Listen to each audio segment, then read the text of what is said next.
bike shop. Today, we're going to begin reassembly on some vintage Schwinns. Got this STINGRAY FASTBACK here, which has been painted gold, and a full-size adult cruiser painted green. Now these paint jobs are not up to professional caliber whatsoever. This is kind of just old junk that was rusting in somebody's pile, and we've brought it from pile to rideable art, but maybe not a restored or even fully mechanically sound bicycle. You can see here I'm working with only generic bicycle cable cutters, 3 sizes of crescent wrench, a headset wrench, and a lockring wrench, as well as a pedal wrench and a chain breaker. This is intentional. It'd be ideal to use the correct size standard wrenches for this application, but many bicycle enthusiasts will probably have only metric tools, and some other enthusiasts may have neither, and this array of tools is designed to show you how simply this job can be done if you so choose. Okay guys, so I thought I'd go through and just show you what one of these one-piece bottom bracket assemblies looks like. This is not the original crank, but it's one I'm replacing it with. I thought was cool. And the first thing is you can see here that the drive chainring just slides on, and that it's locked in place with this pin here that sticks out of the inboard side of the crank. And then this is actually threaded here, and this bearing cone is also has a lock ring on it, and this gets threaded on with a lock wrench, and it pinches the drive chainring sprocket in there. And then on top of that, just clean these up, and it's cool. With the cleaning, you can see there Schwinn. It's kind of nice old. You don't see that on modern stuff. So now people often wonder, you know, which darn orientation does this thing go on, right? And you got to just think about where are the bearings rolling. So you can see if I mount the thing this way, my bearings are on this cone. The actual rolling surface of those balls still able to touch, and then they have to go into a cup, which requires a lot more bearing area. So this is the correct orientation in this case. And if you were to mount this the other way, like that, this is just going to destroy this bearing cage, and it's not going to work for long, and everything's going to be destroyed when you take it out of there because you choke. So make sure you really are aware of which direction you're putting those things on. And then from there, we'll go on to the other side, the non-drive side. So we have the corresponding bearing assembly on like this, and then this cone would thread on, and then after that we have this like split lock washer here, and then we would have a lock nut assembly to hold that adjustment in place, and that's about it. So go ahead and get that whole thing knocked together.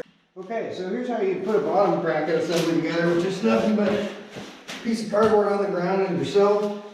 Now the first thing I'm going to do is actually pop this lock ring off of here. Make sure that that's greased up, because you never know where something like this is going to end up. It could be that she's going for the long haul.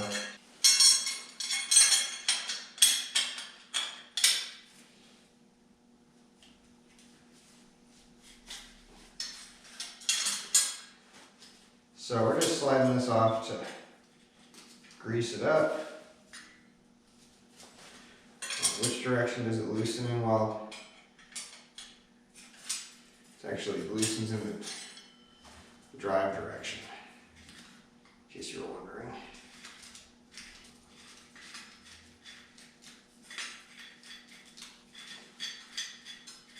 So that's your end. And the other one, the non-drive side, is like a smaller diameter than that, so you can slide the drive side assembly over.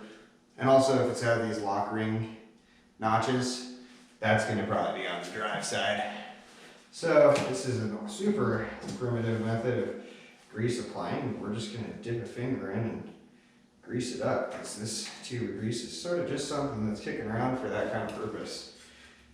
Now, you never have to put peanut butter on both sides of the sandwich, but we're going to have them kind of like steel on steel, and they're both kind of rusty, so in this case it can't hurt. On we go.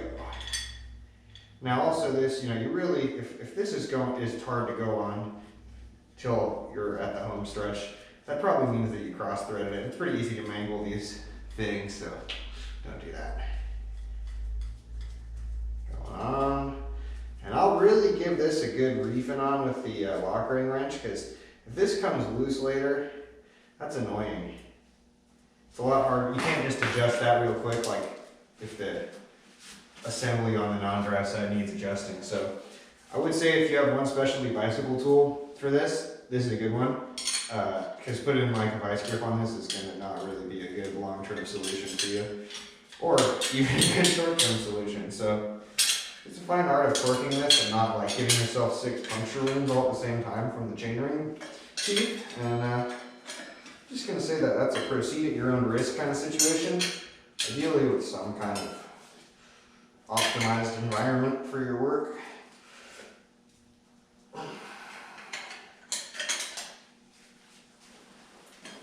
That's pretty much, I think that's good. Don't want the next person to be like fully devastated trying to take this off.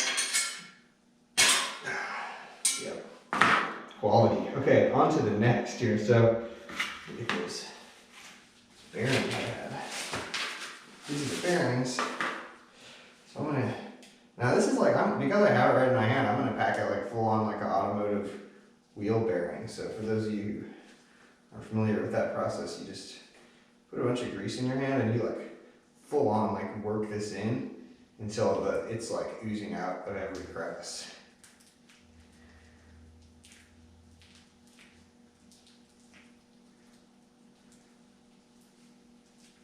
People who are like from the automotive world are gonna say my technique sucks. Like Dr. Pimple Popper, Dr. Bearing Greaser. Okay. One extracts grease, the other adds it. Now remember what I said about the orientation. You want to have the, on the cone, you can that's where you have the part where the majority of it is the bearing cage, because that cage isn't rubbing on anything, and then you need to keep your available sphere surface on those for the cups and the frame. That's where you need to have that smooth rolling spheres. Okay, so I'm going to pick this up now using some parts of my fancy paint that I don't care about as much. Drop out of the headset. Manipulate this thing over here. I'm going to get some of this lubrication into my driveside cup as well, because with this kind of extremely low tolerance application, you just can't go wrong with a little bit of extra lubrication. So I'm going to go ahead and add that. And then we're going to get to that part where you first feel like you're going from a pile of metal scrap to bicycle. So we install the primary drive unit here. Boom! Look at that. Just sort of satisfying, isn't it? So, this is where some more finesse is going to be required. Not really.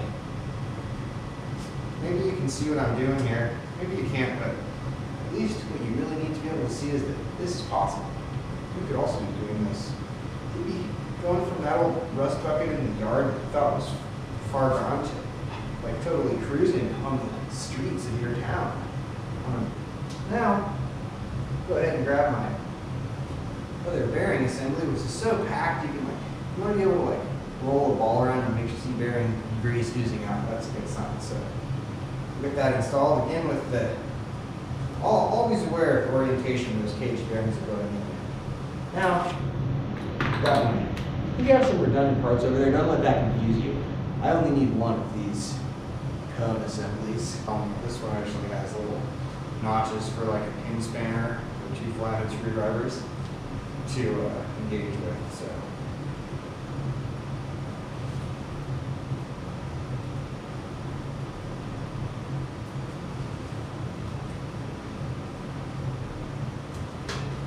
Pretty greasy dealings. A lot of people, you know, you could see why they developed the sealed cartridge bearing technologies, but the thing about that is that this still exists right now. I'm not saying those won't still exist, but it's kind of cool that I can just fully service this. Okay, so now we've gone from just a pile of parts to, look, it's a whole rotacular assembly. Now we still have to lock in that adjustment.